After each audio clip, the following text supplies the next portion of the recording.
ओम नमो भगवते वासुदेवाय। सर्व देवगणांसह पृथ्वी सदस्य अन्य ब्राह्मण यांच्यासह ब्रह्मदेव भगवान शंकरांसमोर त्या वटवृक्षाखाली उपस्थित झाले। ते आलेले बघितल्यानंतर भगवान शंकरांनी उत्थापन देऊन त्यांना नमस्कार केला आणि ब्रह्मदेवांनी सुद्धा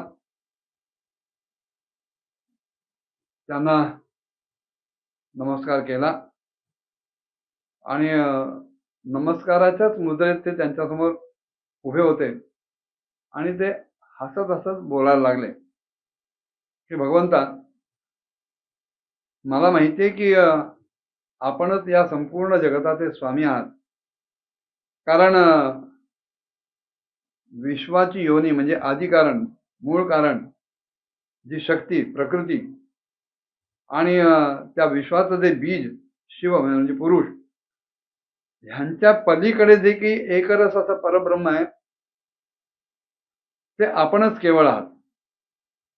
एखादा कोळी ज्याप्रमाणे आपल्या शरीरातूनच एक काहीतरी रस बाहेर काढून त्याचं जाळं विणतो, त्या जाळ्यात तो राहतो आणि नंतर स्वतःच ते जाळं आपल्या मुखात घेऊन ते नाहीसं करतं, त्याप्रमाणे आपणच आपल्या ठिकाणी असलेल्या शिवशक्तीच्या रूपामध्ये क्रीडा करता, खेळ करता आणि त्या लीलेतूनच ह्या संसाराची ब्रह्मांडाची रचना होते, त्याचं पालन होतं आणि आपणच त्याचा संहारही करत राहता। हा संसार हे ब्रह्मांड चालावं यासाठी आपणच तो धर्म आणि अर्थाची प्राप्ती करून देणारा वेद जो आहे तो वेद निर्माण केला। त्या वेदाचं रक्षण करण्यासाठी दक्षाला निमित्त बनवून आपण यज्ञ देवता ही प्रकट केली, यज्ञ संस्था प्रकट केली आणि आपणच निर्माण केलेल्या या वर्णाश्रमाच्या ज्या मर्यादा आहेत, ही जी बंधनं आहेत, त्या बंधनामध्ये राहूनच नियमनिष्ठाचे ब्राह्मण श्रद्धापूर्वक त्यांचं पालन करतात। हे सगळं काही आपलंच कर्तृत्व आहे। मंगलमय महेश्वरात शुभकर्म करणाऱ्यांना स्वर्गलोक मिळावा किंवा मोक्षपद प्रदान व्हावं ही आपलीच योजना आहे, आपणच ते करता आणि पापकर्म करणाऱ्यांना घोर नरकात ढकलणं ही सुद्धा आपलीच योजना आहे, आपणच ते करत असता। मग तरी सुद्धा कोणा एखाद्या व्यक्तीसाठी ह्या कर्मांचं फळ उलट कसं काय मिळतं? जे महानुभाव आपल्या चरणांपाशी स्वतःला समर्पित करतात, जे सगळ्या प्राणीमात्रांमध्ये आपल्यालाच बघतात, आपलीच छटा बघतात आणि सगळ्या जीवांना जे अभेद दृष्टीने आपल्या आत्म्यामध्येच बघतात, असे जे कोणी आहेत ते कधीही एखाद्या पशुसारखं सहजासहजी क्रोधाच्या अधीन होत नाही। अशा लोकांच्या ठिकाणी हे सगळं ब्रह्मांड परब्रह्मानं व्याप्त आहे।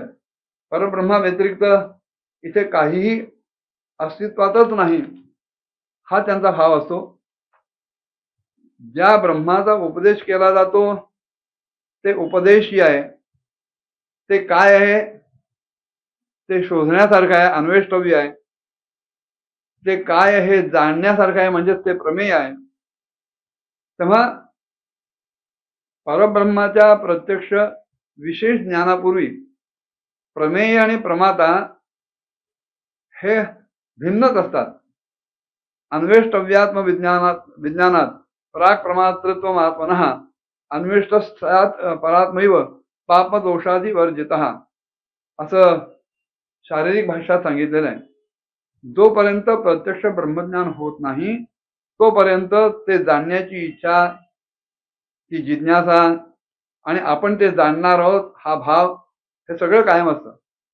पण एकदा ब्रह्मज्ञान झालं की मीच ते ब्रह्म आहे जे ज्ञेय आहे ते मीच आहे हे कळतं, पण जोपर्यंत हे कळत नाही तोपर्यंत कर्मानं बद्ध असलेले लोक केव्हा ना केव्हा तरी अपराध करतात, पण तरी सुद्धा स्वामी त्यांच्यावर कृपाच करतात. भेदबुद्धीमुळे जे केवळ कर्मांमध्येच आसक्त आहेत किंवा ज्यांची नियत, ज्यांचा स्वभाव चांगला नाही, स्वच्छ नाही, दुसऱ्यांची उन्नती, त्यांचा उत्कर्ष बघितल्यानंतर ज्यांचं चित्त अहोरात्र कुढत असतं, आतल्या आत खदखदत असतं आणि जे आपल्या मर्मभेदी अशा उद्गारांनी, दुर्वचनांनी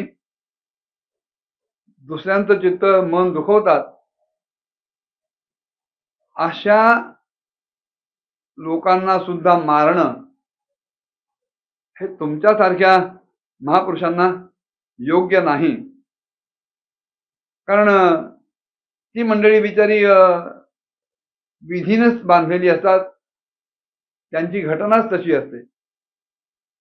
भगवंता कमलनाभ अशा भगवान विष्णूंच्या प्रबळ अशा मायेनं मोहित झाल्यामुळं जर एखादा पुरुष कधी कुठल्या ठिकाणी जर भेदबुद्धी दाखवत असेल तर त्याच्यावर सुद्धा साधू संत सत्पुरुष आपल्या दुःख कातर अशा स्वभावामुळं कृपाच करतात. जे काही दैववशानं होत जातं त्याला थांबवण्याचा ते प्रयत्न कधी करत नाही. आपण सर्वज्ञ आहात. परमपुरुष अशा भगवंताच्या दुस्तर मायेनं आपली बुद्धी कलुषित झालेली, त्या मायेचा आपल्या बुद्धीला स्पर्शही झालेला नाही. त्यामुळं ज्यांचं चित्त त्या मायेला अधीन राहून, मायेच्या अधीन राहून वशीभूत होऊन कर्ममार्गामध्येच आसक्त झालेलं असतं, त्यांच्याद्वारा जर कधी अपराध झाला, काही चुकी झाली, तर तो सुद्धा अपराध आपण कृपा करून क्षम्य मानला पाहिजे. ब्रह्मदेव त्यांना पुढे सांगतायत प्रार्थनापूर्वक की आपण सगळ्यांचं मूळ आहात. आपणच संपूर्ण यज्ञानं, सर्व यज्ञानं पूर्ण करणारे आहात. वास्तविक यज्ञाचा भाग मिळवण्याचा आपल्याला सुद्धा पूर्ण अधिकार आहे. तरी सुद्धा ह्या दक्षयज्ञामधल्या निर्बुद्ध अशा याजकांनी, बुद्धिहीन याजकांनी आपल्याला आपल्या अधिकारातला तो यज्ञभाग दिला नाही आणि त्यामुळे आपल्या या सेवकांद्वारे त्या यज्ञाचा विध्वंस झाला. आता एकच कृपा करावी आपण की हा जो यज्ञ अपूर्ण राहिलेला आहे त्याचा पुन्हा उद्धार करून तो पूर्ण व्हावा अशी आपण काही योजना करावी.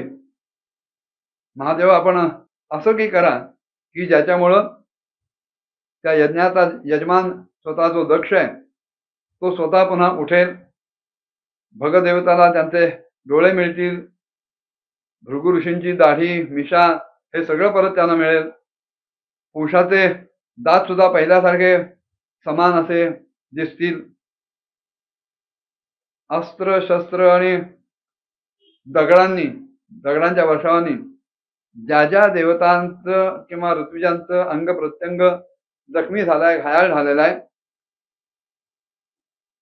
ते सगळं आपल्या कृपेनं पूर्ववत व्हावं आणि हा यज्ञ संपूर्ण झाल्यानंतर जे काही यज्ञ अवशिष्ट राहील, जे काही शिल्लक राहील, ते सगळं आपल्या अधिकारात असेल, त्याच्यावर केवळ आपला अधिकार असेल. आज हा यज्ञ उद्ध्वस्त करणारे आपण, आमची सर्वांची आपल्यासमोर हात जोडून प्रार्थना आहे की हा यज्ञ आपल्या कृपेने पूर्णत्वाला जावं. ब्रह्मदेवांनी अशी प्रार्थना केली आणि मग पुढे काय झालं पुढच्या भागात बघूया. ओम नमो भगवते वासुदेवाय.